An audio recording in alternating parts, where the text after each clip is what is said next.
எல்லோருக்கும் வணக்கம். இன்றைக்கி ஆர்சிஎம் ப்ராடக்டான குட் டாட் ப்ரோட்டீஸ் வச்சு ஒரு வெஜ் ஆம்லெட், எக்கும் வெஜ்ஜும் சேர்ந்து எப்படி ஆம்லெட் பண்ணுறதுன்னு நம்ம இப்போ பார்ப்போம். அதுக்கு முதல்ல இந்த ப்ரோட்டீஸை நம்ம என்ன பண்ணணும்னா தண்ணியில் கொதிக்க வச்சு அதை எடுத்து வைக்கணும். நான் இங்கே தண்ணி வச்சுருக்கேன். தண்ணி பாயில் ஆகிற வரைக்கும் நான் வெயிட் பண்ணுறேன். அப்புறம் நான் வெஜிடபிள்ஸ் பார்த்திங்கன்னா என்னென்னலாம் எடுத்திருக்கேன்னா கேரட், பீன்ஸ், முட்டைக்கோஸு, கேபேஜ், கொரியாண்டர் லீவ்ஸு, சில்லி, புதினா, கறி லீவ்ஸ் இது எல்லாமே எடுத்திருக்கேன். ப்ளஸ் ஆனியனும் எடுத்திருக்கேன். ஸோ இதை வச்சு நம்ம எப்படி பண்ணலான்றதை பார்ப்போம். இப்போ நம்ம எடுத்து வச்சுருந்த அந்த காயெல்லாம் நான் ஒரு மிக்சர் ஜாரில் ட்ரான்ஸ்ஃபர் பண்ணிவிட்டு அது ஒரு விப்பிங் பண்ணி நான் எடுக்கிறேன். விப்பிங் பண்ணி முடித்த பிறகு உங்களுக்கு காமிக்கிறேன் எப்படி வந்திருக்குன்ட்டு. இப்போ விப் பண்ணியாச்சுங்க. விப் பண்ணும்போது இந்த மாதிரி உங்களுக்கு கிடைக்கும். அந்த வெஜிடபிள்ஸில் நான் விப் பண்ணி இப்படி வச்சுருக்கேன். அண்ட் மீன்வைல் உங்களுக்கு பார்த்திங்கன்னா தண்ணியும் கொதிக்க ஆரம்பிச்சிருச்சு. ஸோ நான் இப்போ இந்த ப்ரோட்டீஸை இதுக்குள்ளே போட்டு நான் அடுப்பை சிம் பண்ணிடுறேன். சிம் பண்ணி இதை க்ளோஸ் பண்ணி வச்சிடுறேன். லிட்டை க்ளோஸ் பண்ணிடுறேன். அடுப்பை ஆஃப் பண்ணிடுறேன் நான். இப்போ இது நல்லா வெந்துருச்சுங்க. இப்போ நான் இதை வடிகட்டிட்டு நான் இப்போ பிழிஞ்சு வைக்கிறேன். இதை நான் வடிக்கிறேங்க. வடித்த பிறகு உங்களுக்கு இந்த மாதிரி இருக்கும். இப்போது இந்த சோயா சங்க்ஸை நான் விப்பரில் போட்டு ஒரு விப்பர் மாதிரி கொடுத்துட்டு இந்த வெஜிடபிள்ஸோடு கலக்க போகிறேன். நல்லா பிழிஞ்சிடுங்க. தண்ணி இல்லாமல் நல்லா பிழிஞ்சிட்டு இந்த வெஜிடபிள்ஸோடு அதை மிக்ஸ் பண்ணிடலாம். இப்போது விப் பண்ண பிறகு உங்களுக்கு இந்த மாதிரி வந்துடும். இப்போது அந்த வெஜிடபிள்ஸோடு மிக்ஸ் பண்ணி நான் காமிக்கிறேன்.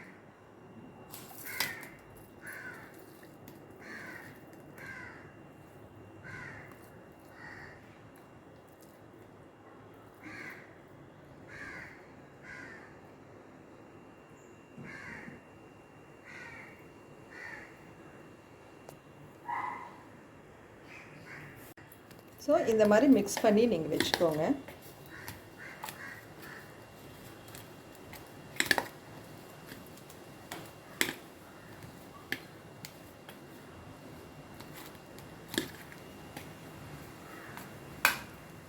ஸோ மிக்ஸ் பண்ணால் உங்களுக்கு இந்த மாதிரி கிடைக்கும்.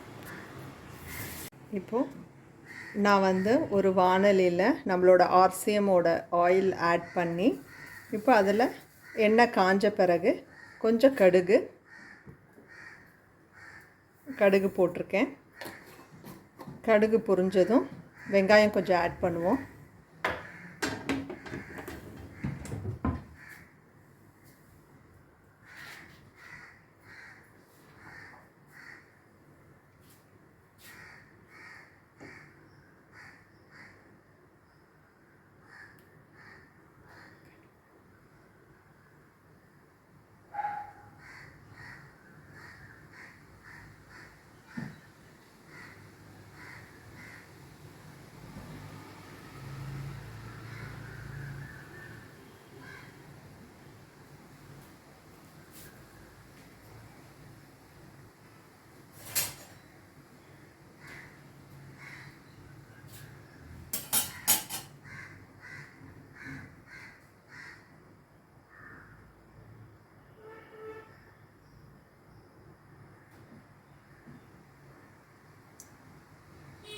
இப்போ கடுகு வெடிச்சிருச்சு. இதில் நம்ம கொஞ்சம் வெங்காயம் ஆட் பண்ணுவோம்.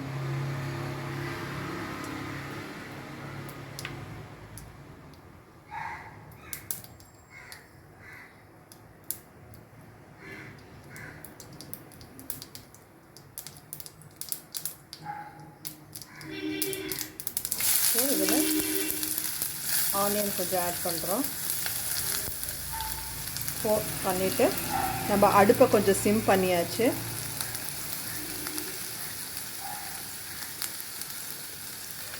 இதில் பச்சை மிளகா, கறி லீவ்ஸ், புதினா, கொத்தமல்லி எல்லாம் போட்டு ஒரு சாட் பண்ணுறோம்.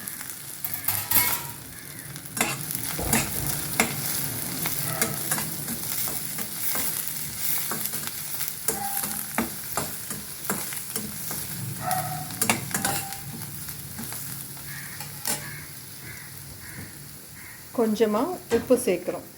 இதுவும் எங்களோட ஸ்வெச்சாவோட உப்பு கொஞ்சம் இதில் ஆட் பண்ணுறோம்.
இதில் ஓரளவுக்கு வெந்துட்டுருக்கு.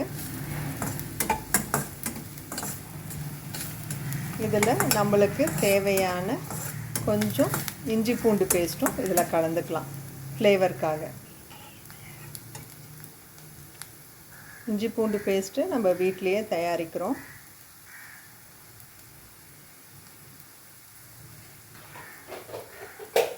கொஞ்சமாக போதும் நம்மளுக்கு.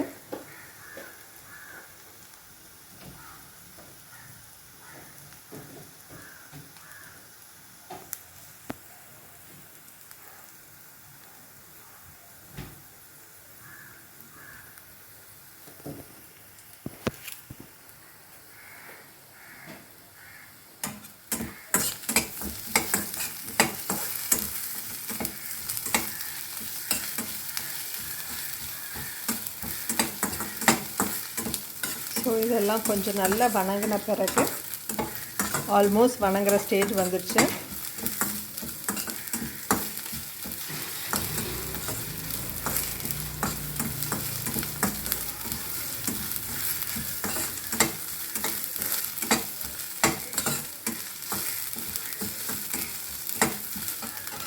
இப்போது நம்ம விப்பரில் போட்டு வச்சுருந்த அந்த வெஜிடபிள் சோயா எல்லாம் அதில் போட்டுட்டு ஒரு வதக்கிடலாம் நம்ம.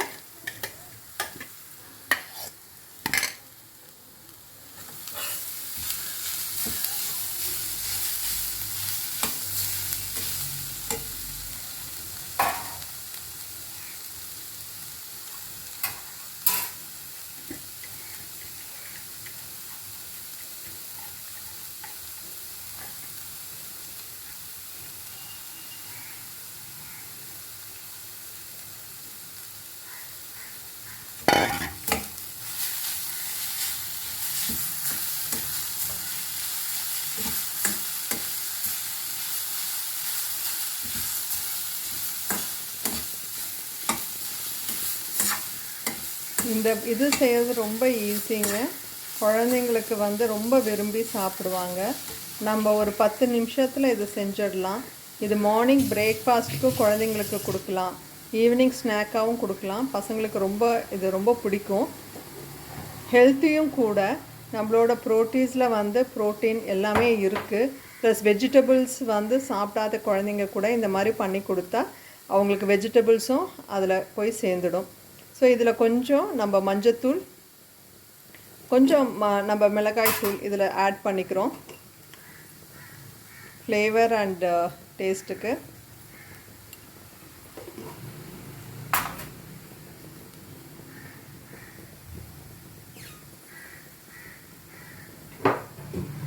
ஸோ இதில் நம்ம கரம் மசாலா ஆப்ஷனல். உங்களுக்கு அந்த டேஸ்ட் பிடிச்சிருந்தா கொஞ்சம் கரம் மசாலா ஆட் பண்ணலாம், இல்லைனாலும் வேண்டியதில்லை. மிளகுத்தூள் கொஞ்சம் ஆட் பண்ணிக்கோங்க, ரொம்ப நல்ல ஃப்ளேவர் கொடுக்கும், டேஸ்ட்டும் நல்லா இருக்கும், என்ஹான்ஸ் பண்ணி கொடுக்கும். கரம் மசாலா இஸ் ஆப்ஷனல், உங்களோட விஷ். வேணும்னா ஆட் பண்ணிக்கலாம், இல்லைனாலும் விட்டுடலாம்.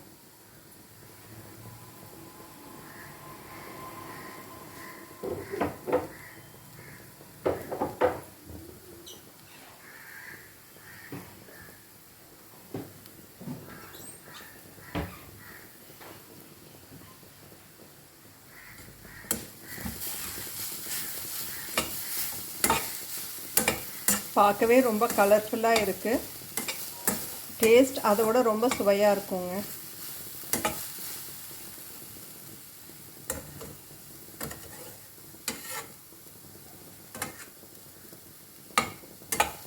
ரொம்ப டீப்பாக பண்ணிட வேண்டாம். கொஞ்சம் பாதி வணக்கினா போதும். ஏன்னா அந்த வெஜிடபிள்ஸில் இருக்கிற அந்த இந்த சத்து உங்களுக்கு கண்டிப்பாக அதில் ரீட்டைன் ஆகணும். அதனால் ஃபுல்லாக வதக்கிடாதீங்க, பாதி வதக்கினாலே போதும்.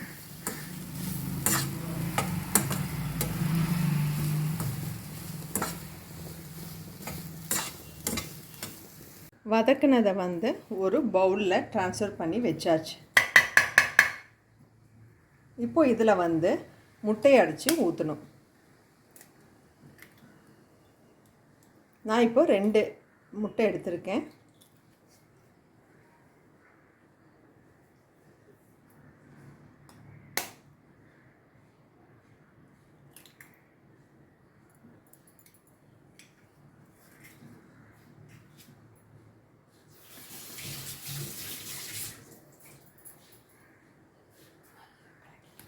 இதை நல்லா கலக்கணும்.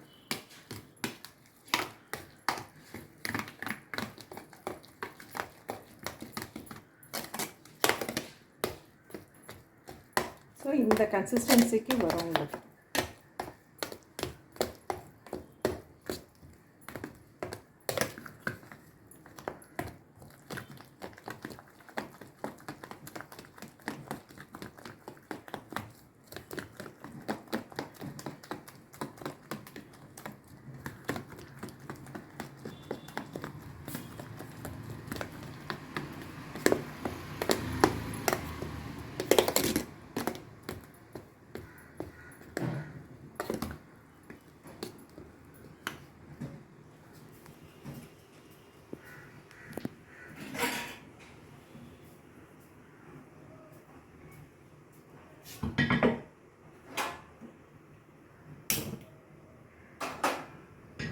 இப்போ அடுப்பை ஆன் பண்ணி அதில் நம்ம தோசை தவா வச்சுட்டு இப்போ நம்ம அது எப்படி ஆம்லெட் போடலான்னு பார்ப்போம்.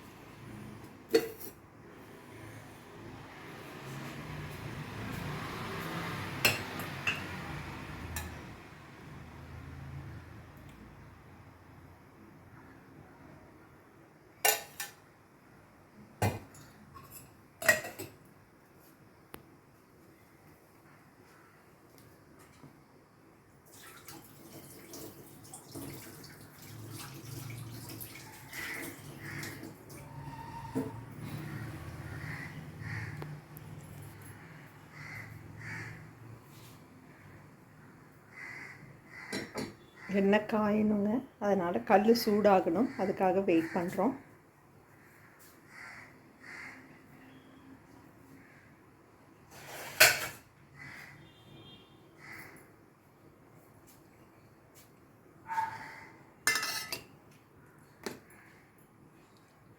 இப்போ கல் சூடாயிடுச்சு. ஸோ நம்ம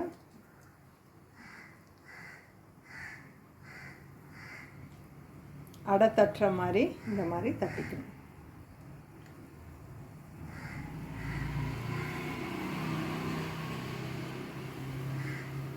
பார்க்கவே ரொம்ப கலர்ஃபுல்லாக இருக்குது. டேஸ்ட்டும் ரொம்ப எம்மியாக இருக்கும். இப்போ கொஞ்சம் வெந்தெடுத்து இதை நம்ம திருப்பி போட போகிறோம்.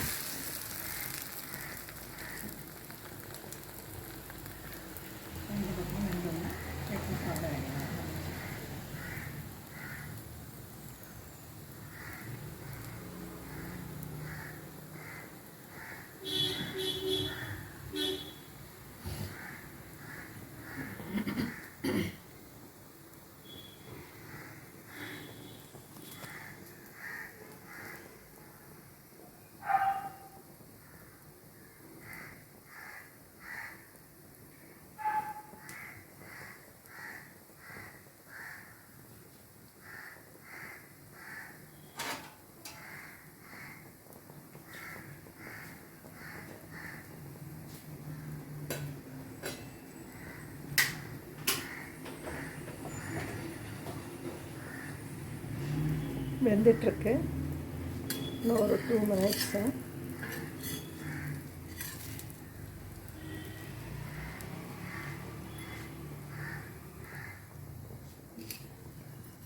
ஆல்மோஸ்ட் வெந்துடுது.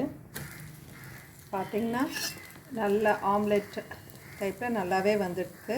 குழந்தைங்களுக்கு வந்து ரொம்ப பிடிக்கும். இது ஒரு புது வகையான டிஷ்ஷு. குழந்தைங்களுக்கு வந்து ஹெல்த்தியாகவும் கொடுக்குறோம். அதே சமயத்தில் அவங்களோட ஆரோக்கியத்தையும் நம்ம மனசில் வச்சுட்டு ஒரு ஹெல்த்தி இது பிரேக்ஃபாஸ்ட்டாகவும் எடுத்துக்கலாம், ஸ்நாக்ஸாகவும் எடுத்துக்கலாம். ஸோ நம்மளோட எம்மி ப்ரோட்டீஸ் வெஜிடபிள் ஆம்லெட் ரெடி ஆகிடுதுங்க. தேங்க்யூ. எனக்கு ரொம்ப பிடிச்சிருந்துச்சுன்னா நீங்களும் உங்கள் வீட்டில் ட்ரை பண்ணி செஞ்சு பாருங்கள். செஞ்சு பார்த்துட்டு உங்களோட கமெண்ட்ஸும் எனக்கு மறக்காமல் ஷேர் பண்ணுங்கள். என்னோடய சேனல் உங்களுக்கு ரொம்ப பிடிச்சிருந்துச்சுன்னா சப்ஸ்கிரைப் பண்ணி லைக் பண்ணுங்கள். உங்கள் வேல்யூபிள் கமெண்ட்ஸை எனக்கு கொடுங்க. Thank you so much.